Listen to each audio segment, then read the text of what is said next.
फिर दिवाकर वहाँ से चला जाता है। कुछ दिनों बाद मालती बाजार में कुछ सामान खरीद रही होती है। तभी एक बूढ़ा आदमी उसे आवाज देता है। अरे मालती बेटी, कैसी हो? मुझे पहचाना? मैं तुम्हारी कंपनी में मुनीम का काम करता हूँ। हाँ चाचा जी, मैं आपको बिल्कुल पहचानती हूँ। कहिए, कैसे हैं आप?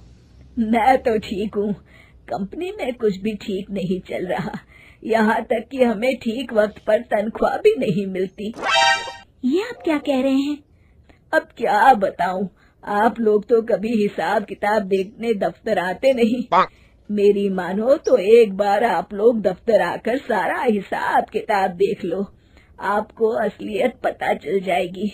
अच्छा बेटी, अब मैं चलता हूँ, देर हो रही है। फिर वो बूढ़ा वहाँ से चला जाता है। वहीं दूसरी तरफ मालती घर पहुंचकर अपनी सास को सारी बात बताती है। तभी वहाँ रमेश भी आ जाता है, लेकिन मालती की सास मालती की किसी भी बात पर विश्वास नहीं करती। तभी रमेश कहता है, अरे माँ, बिना आग के कभी धुआं नहीं उठता। जब मालती इतना कह रही है तो हमें एक बार दफ्तर चलकर देख लेना चाहिए। वैसे भी हम लोग काफी दिन से अपने दफ्तर नहीं गए हैं। इस तरह किसी एक आदमी के भरोसे काम छोड़ना मुझे भी ठीक नहीं लगता। अगले दिन वे सभी अपने दफ्तर पहुंचते हैं और सीधे दिवाकर के कैबिन में जाते हैं। अचानक सबको एक साथ देखकर दिवाकर चौंक जाता है। अरे माँ जी, आप सब लोग अचानक यहाँ कैसे आ गए? अगर कुछ काम था तो मुझे एक फोन कर दिया होता, मैं आपके घर आ जाता।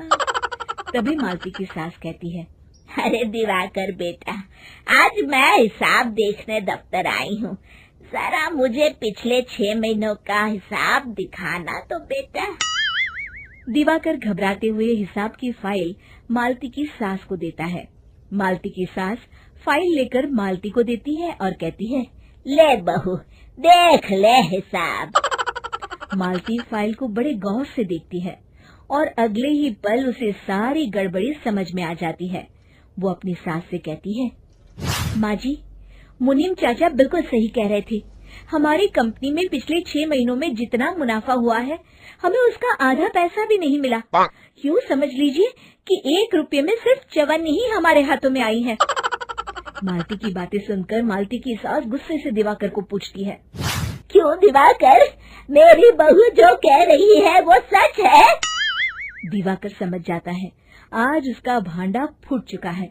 वो गिड़गिड़ाते हुए कहता है, मुझे माफ कर दीजिए माँ जी, मैं पैसों के लालच में अंधा हो गया था।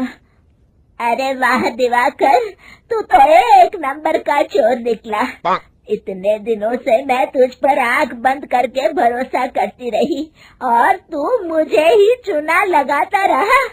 अभी के अभी निकल यहाँ से और दोबारा अपनी शक्ल मत दिखाना। दिवाकर वहाँ से भाग जाता है। मालती की सास मालती को शाबाशी देते हुए कहती है, बहू, आज मैं समझ गई कि पढ़ाई लिखाई हमारी जिंदगी में कितनी जरूरी है। मैं बहुत किस्मत वाली हूँ जो मुझे तुझ जैसी बहू मिली है। शिक्षा, पढ़ाई लिखाई का इस्तेमाल सही जगह करके हम दुनिया में बहुत कुछ बदल सकते हैं।